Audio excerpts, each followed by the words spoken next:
कुमावत जी का सवाल लेते हैं। CDSL पे राय जानना चाहते हैं। 1422 के भाव से इन्होंने खरीदारी की हुई है। लॉन्ग टर्म का इरादा है, 4 साल इस स्टॉक को देना चाहते हैं। और बहुत सारी खबरें भी रही हैं, खासतौर पे जो एक्सचेंज और बाकी रिलेटेड स्टॉक्स हैं उनको लेकर। CDSL पे क्या नजरिया है? फायदे में है, 1422 की खरीदारी है, 4 साल और रुकना चाहते हैं। लॉन्ग टर्म पर्सपेक्टिव से सीडीएसएल जो स्टॉक है मुझे अच्छा दिखाई दे रहा है। इसके हिस्टोरिकल बिहेवियर भी देखेंगे तो करेक्शन आता है 15-20%, 30% का, उसके बाद एक नया हाई देखने को मिलता है। उसी हिसाब से अगर हम देखेंगे कि 2024 में जो करेक्शन आया था जनवरी 2025 तक का मंथली में 3 महीने का करेक्शन आया था, और वो उसका जो प्रीवियस हाई है 2000 अभी तक क्रॉस नहीं किया है, तो ये क्रॉस करने का प्रोबेबिलिटी ज्यादा है। और लास्ट कुछ दिनों में भी स्टॉक ने अच्छा परफॉर्म किया है, तो 4 साल के हिसाब से ये रख सकते हैं। मगर उनका जो नजरिया वो अगर वही बने रहना बहुत जरूरी है, क्योंकि ले लोग 4 साल के बाद थोड़ा करेक्शन में पैनिक कर जाते हैं। वैसा नहीं करना है, लॉन्ग टर्म के पर्सपेक्टिव से स्टॉक अच्छा है। चलिए बढ़ते हैं आगे। दीवान रावत का सवाल लेते हैं, हल्द्वानी से इन्होंने अपना सवाल हम तक पहुंचाया है।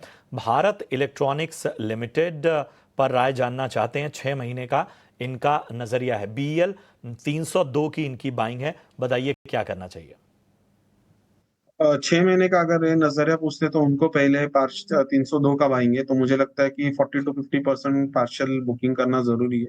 ओवर स्ट्रेच रैली देखने को मिला है, भले ये सेक्टर में बहुत स्ट्रेंथ है, ये थोड़ा सा अंडर परफॉर्मर इस लेवल से हो सकता है। थोड़ा सा डाइवर्जेंस मुझे चार्ट पे देखने को मिल रहा है, तो मोमेंटम लूज कर सकते हैं। तो 50-60% बुक करें, और बाकी का जो है वो 380 का ट्रेलिंग स्टॉप लॉस डाल के पूरा 6 महीना वो वेट कर सकते हैं। तो ये है राय आपको मिलती हुई। BEL पे आपको बने रहने की सलाह। इतने ही सवालों को हम अगला सवाल उमेश चौहान जी का लेते हैं। कोचीन शिपयार्ड पर राय जानना चाहते हैं। 90 शेयर हैं इनके पास और 1460 की इनकी बाइंग है। 1 साल का नजरिया लेकर चल रहे हैं कोचीन शिपयार्ड पे। अच्छा खासा मुनाफा भी है, लगभग यहाँ पर देखिए 66,000 के करीब पहुंचते हुए इस वक्त फायदे में। बताइए 1460 की बाइंग, और आज तो हमने देखा डिफेंस शेयरों में चौतरफा हरियाली रही इस दबाव भरे बाजार में भी।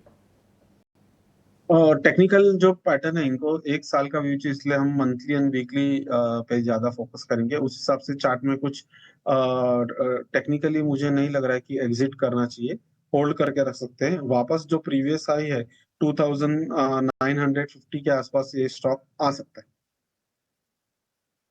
तो ये है राय कोचीन शिपयार्ड पे उमेश जी आपको मिलती हुई। अगले जो दर्शक हैं उनका नाम है अशोक शिंदे। अदानी पावर पे राय जानना चाहते हैं। 661 के भाव पे इन्होंने लिया हुआ है और 152 शेयर इनके पास हैं अदानी पावर के। पूछ रहे हैं कि आखिर क्या किया जाए। तो मुझे लगता है कि थोड़े ये स्टॉक से निकल के कोई बेटर स्टॉक में इन्वेस्ट करना चाहिए, अगर आप पर्सनली मेरा राय पूछेंगे। क्योंकि जब तक 650 के ऊपर स्टॉक जाता नहीं, तो इसमें मेरे को कोई मोमेंटम इसमें विजिबल नहीं है। और अभी भी पूरे मार्केट के रैली में ये स्टॉक ने कुछ पार्टिसिपेट नहीं किया, तो इसका मतलब रिलेटिवली अंडर परफॉर्मर ही है। तो टेक्निकल वाइज इनको इसमें से निकलना जरूरी है, और दूसरा कोई बेटर स्टॉक में वो सोच सकते हैं। तो स्टॉक उन्हें सुझाव भी दीजिए कि कौन सा लेना चाहिए। सर, अभी जो आपने बताया कि जो डिफेंस सेक्टर है, आज हमारा भी रिकमेंडेशन है, मस्टॉक जैसा स्टॉक है, हमने रेकमेंड किया, तो वो स्टॉक पे दे सकते हैं। या तो फिर सेफ बेट में बैंकिंग, थोड़ा करेक्शन के बाद बैंकिंग स्पेस में भी वो जा सकते हैं। PSU बैंकिंग काफी रैली का करेक्शन के बाद मैं एक्सपेक्ट कर रहा हूँ कि बैंकिंग भी वापस एक बॉटम आउट होके रैली मिलेगा, मगर इस स्तर पर नहीं। जब मार्केट वापस 24,400 के आसपास आएगा, तब डेफिनेटली एक अपॉर्चुनिटी देखने को मिलेगा बहुत सारे स्टॉक में। तो वहां पे टाइमिंग बहुत इंपॉर्टेंट होता है, तो वहां पे हमें डिसीजन लेना चाहिए कि कौन से स्टॉक में निकलना है। अभी भले मार्केट रेजिस्टेंस से नीचे आ रहा है, तो एग्जिट करने का मौका इनको अच्छा है।